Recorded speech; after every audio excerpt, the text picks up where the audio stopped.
Mahilig ka bang kumain ng halo-halo? O di kaya naman ay ng fruit salad? Lalo na nga, ngayong nalalapit na Pasko ay siguradong hindi mawawala sa handaan o sa listahan ng mga panghimagas o dessert ang mga ito. Ngunit pamilyar ka rin ba sa isang partikular na sangkap nito na kung tawagin ay kaong? Tama, ito ay ang kulay puti, minsan ay pula at green na matamis at medyo makunat o nati. Dahil baka hindi mo pabatid na ito ay maaaring makuha lamang sa isang halaman, kadalasang makikita sa tabi-tabi at minsan ay binabaliwala lamang. Hello, what's up? Your best here. Halika at ating alamin kung papaano nga ba ginagawa ang mga kaong at kung ano-ano nga ba ang mga gamit ng puno nito na kadalasan ay hindi alam ng karamihan. Pero bago tayo magpatuloy, kung bago ka pa lamang dito sa ating channel, ay huwag mong kalimutan na pindutin ang subscribe button at ang notification bell at mag-follow na rin sa ating Facebook page upang lagi kang updated sa aking mga bagong uploads. Ito ang puno ng irok o puno ng Arenga piñata, isang kapaki-pakinabang na klase ng palm tree na native dito sa Asia, partikular nga sa India, Malaysia, Indonesia at dito sa atin sa Pilipinas. Kilala nga ang punong ito sa ilang katawagan kagaya ng sugar palm, areng palm, black sugar palm o kaong palm. Ang irok ay para ding niyog na tumataas ng hanggang 20 metro o 66 na talampakan at mga dahon na mas di hamak na matitigas at makakapal kesa sa niyog. Mayroon din itong bunga na animoy munting niyog, subalit nagtataglay ng 3 butas na naglalaman nga ng paborito nating sangkap na kaong. Kilala ang Cavite, lalo na nga ang Indang, pagdating sa produksyon ng sariwang kaong. Ang mga matured na ngang bunga nito ay kanilang hina-harvest, pinakukuluan ng 1 hanggang 2 oras bago kunin ang kaong nito. Pagkatapos ay pakukuluan sa syrup at may kasamang food coloring para sa iba-iba nitong kulay. Saka ito ilalagay sa lata o sa bote at ibebenta sa merkado, na siya na ngang kilala natin bilang kaong na sangkap sa mga dessert na ating paborito. Ngunit ilan pa lamang ang nakaalam na hindi lamang ang mga bunga nito ang kapaki-pakinabang, sapagkat ang batang dahon nito ay maaari mo ring kunin at gulayin na para ding ubod ng niyog. Ang dahon nito ay mainam ngang gawing walis at ang pinagalisang tangkay naman ay maaaring ipanggatong kapag natuyo na.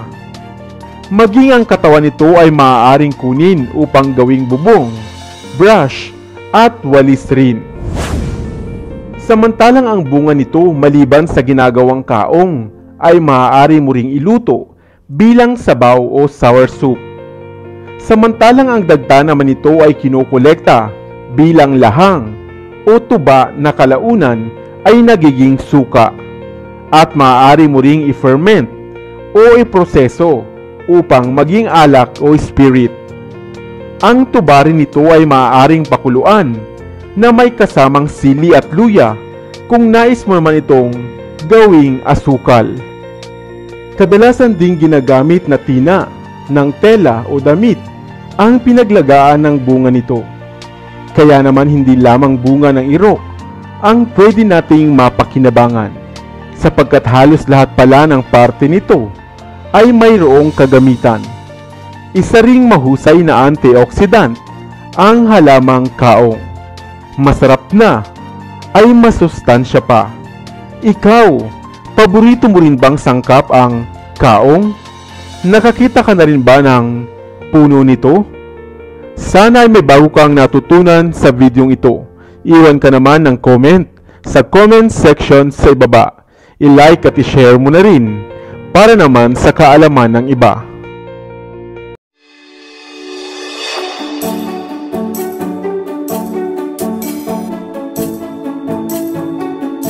Nakakita ka na ba ng puno na kung tawagin ay talisay?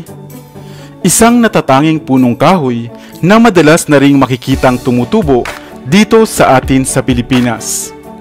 Subalit batid mo ba na hindi lamang ang lilim nitong taglay ang pwede mong pakinabangan, kundi marami pang ang karamdaman na maaari pala nitong malunasan. Hello, what's up? Your best here. Sa videong ito ay alamin natin ang mga gamit at benepisyo sa atin ng puno ng talisay. Saan-saan mo nga ba ito maaaring gamitin at ang mga taglay nitong pakinabang? Talisay, isang klase ng punong kahoy na natural na ngang tumutubo sa mga tropikal na bansa kagaya ng Australia, Madagascar at maging dito sa atin sa Asia. Kilala rin ito sa mga katawagang country almond, Indian almond, tropical almond, Malabar almond at sea almond sapagkat karaniwan itong makikitang tumutubo sa mga dalampasigan. Isang uri ng puno na kabilang nga sa mga leadwood family na Combretaceae at popular sa binomial name na Terminalia catapa. Madalas makilala ang punong ito dahil sa mga lilim nitong bigay. Tumataas ang talisay ng hanggang 35 metro at mayroong mga palapad na mga sanga na animo nga ay hugis vase. Malalapad rin ang mga luntian at makikintab nitong dahon. At ang mga bunga naman na maaari mo ngang kainin. Kagaya ng pili, maaari mo itong kainin ng hilaw at pwede mo ring lutuin. Ginagamit nga ito sa paggawa ng mga langis o kaya naman ay lana at maaari mo ring gamitin sa pagluluto. Subalit maliban dito ay marami pa pala itong benepisyong hatid. Ang katawan ng puno ng talisay ay kadalasang gamit sa paggawa ng mga canoes o mga bangka. Ang dahon naman nito ay mayaman sa mga flavonoids katulad ng kaempferol at quercetin at madalas ngang gamitin bilang herbal na halaman. Sa bansang Taiwan, ang mga nahulog ng dahon nito ay pinupulot upang gamiting panlunas sa mayroong mga sakit sa atay. Samantalang sa Suriname naman, ay pinakukuluan ang dahon nito at ginagawang tsaa na panlunas sa mayroong mga diarrhea at dysenteria. Ito rin ay pinaniniwalaang makatutulong upang makaiwas sa pagkakaroon ng cancer. Mayaman din ang punong ito sa antioxidant, kaya naman mahusay ito sa pagpapalakas ng ating immune system. Kaya naman huwag mong baliwalain ang puno ng talisay. Hindi lamang isang ornamental na puno, kundi pwede ring panlunas sa ilang karamdaman. Sa inyong probinsya, mayroon pa bang mga puno ng talisay?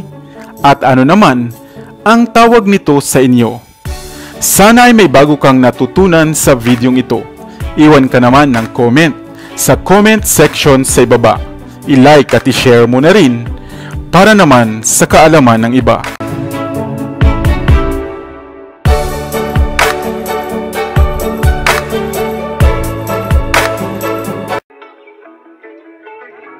Dito na sa Best TV, tayo ay matuto, utak mapuno ng bagong kaalaman. Dito na sa Best TV, tayo ay lumilipad.